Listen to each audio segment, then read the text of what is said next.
Selamat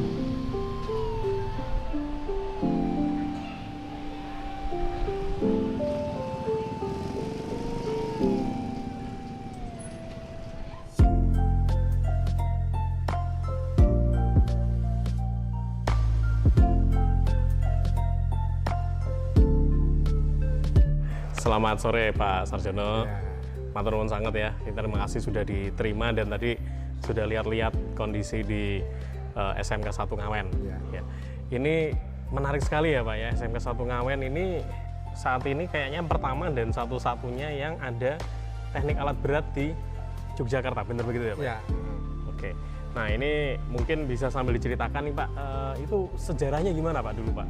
Sampai bisa membangun SMK di Jogja satu-satunya yang teknik alat berat itu gimana itu Pak? Ya, ini kalau sejarahnya berdirinya teknik alat berat di SMK Negeri 1 Ngawen ini dulu pada saat kepala sekolah kita Pak Basuki MPD beliau waktu itu ada inovasi untuk membuka jurusan baru. Nah waktu itu ada 2 kandidat, apakah dibuka teknik sepeda motor pada saat itu atau teknik alat berat.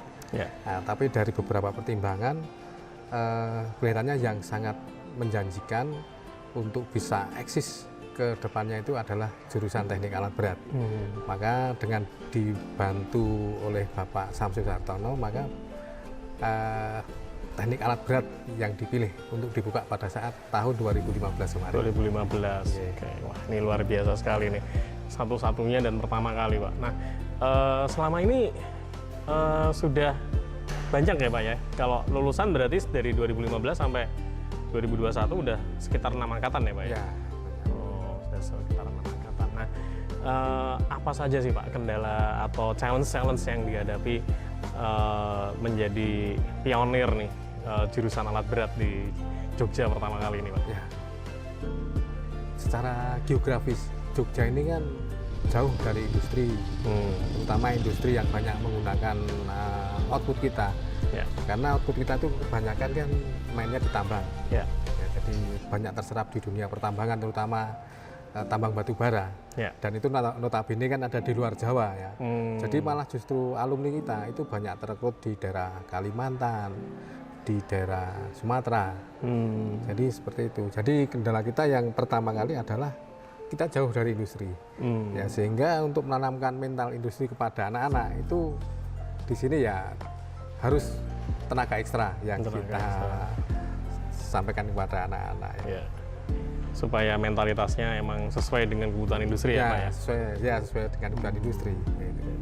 Tapi kalau prosesnya sendiri Pak, ketika misalkan mau mengajari alat berat sendiri itu sebenarnya yang ideal itu seperti apa sih Pak?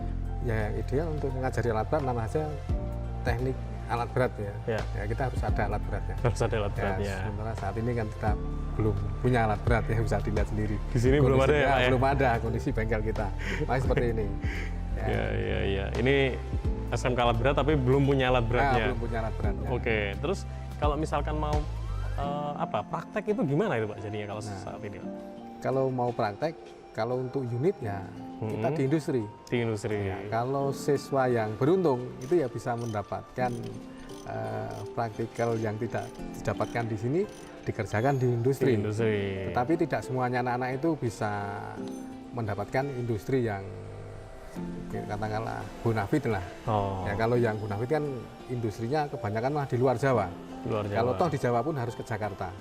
Kalau di sekitaran Ngawen ini sendiri, ya industrinya masih masih bisa dikatakan industri yang kecil lah, skala kecil. Industri skala kecil. Oke. Kemudian gimana tuh Pak kalau misalkan kondisinya seperti itu, industri skala kecil, sementara mungkin kalau misalkan untuk mengoperasikan alat berat misalnya gitu, itu selama ini apa yang dilakukan oleh pengajar di Ngawen ini untuk bisa mengajarkan pada siswa-siswinya? Ya, biasanya kita kenalkan dengan mereka audio visual dari YouTube atau dari rekanan industri kita. Itu ada beberapa video-video yang kita perlihatkan kepada anak-anak. Ini loh namanya ekskavator, ini yang namanya doser, ini yang namanya grader, ini yang namanya OHT, ini yang namanya ADT. Nah itu masih sebatas itu saja, tapi kita belum bisa menghadirkan yang aktualnya di sini. Belum bisa. Itu yang jadi kendala kita. Tapi dari segi pendanaan sebenarnya kita sudah cukup. Artinya cukup itu sebenarnya kalau mau pengadaan itu untuk trainer mampu. Tetapi karena ada peraturan yang menyebabkan kita katakanlah tidak boleh mengadakan pelatihan itu ya, sampai saat ini kita memang belum punya unit yang bisa kita hadirkan ke sini. Oke. Nah, dengan tidak adanya unit ini kan, kalau misalkan tadi video itu kan ya siswa-siswi bisa melihat ya, mengobservasi gitu ya Pak ya. Tapi bagaimana dengan praktikumnya sendiri gitu? Misalkan, karena kan antara misalkan kalau saya bayangkan misalkan mobil ya, antara melihat orang nyetir mobil dengan beneran mengemudikan itu kan mungkin udah dua hal yang berbeda dengan. Nah, untuk memberikan sisi praktek mengendarainya itu sendiri itu apa yang dilakukan selama ini Pak? Ya pernah kita pakai bambu. Pakai bambu ya? Joystick itu kita operasikan, ibaratnya joystick itu kita ibaratnya seperti bambu. Pakai bambu aja ya, gitu ya? Bambu itu, nah, terus kita gunakan sebagai alat kontrolnya, sebagai joysticknya lah. Joysticknya pakai bambu? Ya, pakai bambu. Nah, terus gasnya apa segala itu ya pakai bambu ini. Nah, cuma itu kan tidak menggambarkan aktualnya karena anak-anak dari situ tidak bisa melihat bagaimana bisa swing, bagaimana bucket itu bisa bergerak, itu kan enggak tahu anak-anak. Tapi hanya diangan-angan saja dia tahunya. Oke, berarti dia pakai ngajarinnya pakai bambu. Iya, gerakan itu aja. Terus dikasih tahu ya, ini kalau tahu. maju ke depan apa, ke belakang apa, kiri apa, kanan apa gitu ya. Terus anak-anak diminta untuk memvisualisasi dan membayangkan dan ngapalin juga ya. Ngapalkan ya. Wah, itu lumayan. Kalau saya sih kayaknya bakal agak susah itu. Tapi memang ya karena nggak ada mau gimana lagi ya Pak ya mungkin ya. Oke. Lalu kalau melihat tadi Pak, apa yang sudah dibuat oleh teman-teman di Arupala Pak dengan teknologi yang virtual reality terkait sama alat berat. Kalau menurut Pak Sarjono gimana itu Pak? Itu apakah beneran bisa dipakai itu Pak buat teman-teman siswa untuk belajar atau kurang lebih gimana Pak? Ya tadi yang saya lihat dan saya praktekkan sendiri ya. Anak-anak juga mempraktekkan. Jadi saya lihat sangat membantu bagi kami. Karena kalau yang tadi anak hanya bisa diangan-angan saja, sekarang sudah bisa menggerakkan implementnya, juga bisa melihat secara visualnya. Jadi kan lebih membantu kita. Pada saat nanti anak-anak ke industri itu sudah tidak, ibaratnya akselerasinya itu cepat. Karena sudah mendapatkan basicnya kan di sini. Nah, dengan adanya alat yang diperkenalkan tadi, saya berharap itu anak-anak adaptasi di industrinya jauh lebih cepat. Bisa lebih cepat ya Pak ya. Oke. Berarti ya wah ini makasih Pak, informasi yang menarik buat kita, sehingga nanti mungkin harapannya sih memang itu bisa digunakan ya Pak ya untuk pembelajaran gitu. Oke. Kemudian kalau harapan lebih besarnya lagi nih Pak, kira-kira kalau menurut Pak Sarjono nih, idealnya itu pembelajaran teknik alat berat di Indonesia itu harusnya seperti apa sih Pak? Ya, kalau idealnya itu antara dunia industri dengan pihak sekolah itu link and match-nya juga harus dijalankan sepenuhnya. Untuk saat ini kan terutama di jurusan alat berat ya, itu ada yang kita lihat sekarang ini masih ada kesenjangan. Masih ada gap.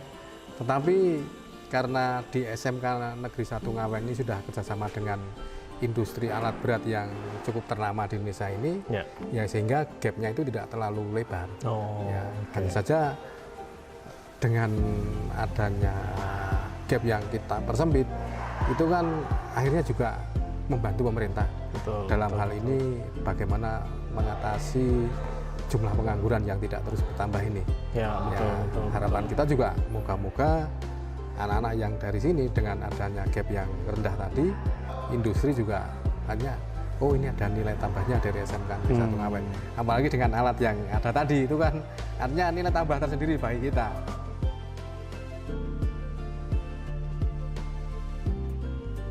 Perkenalkan, nama saya Riko Hari Indra Arjuna dari jurusan TABB kelas 12 SMK Negeri 1 Ngawen.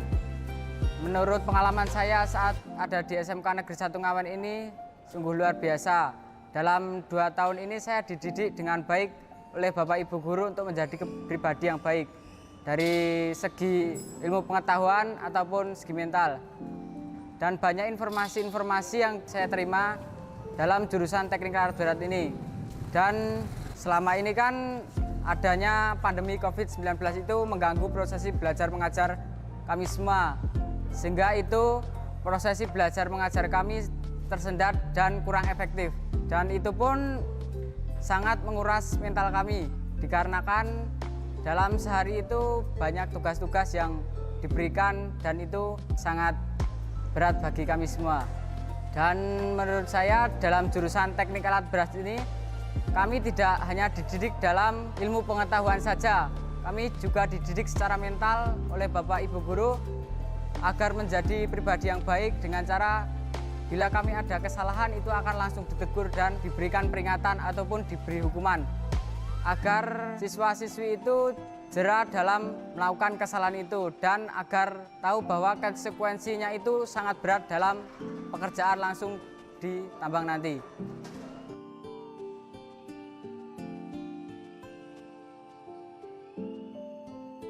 Ya, kalau gitu dari kami makasih Pak atas waktu dan kesempatan untuk bisa belajar, lihat-lihat di sini, kenalan juga sama Pak Sarjono sama seluruh jajaran guru Sivitas Akademik yang ada di sini.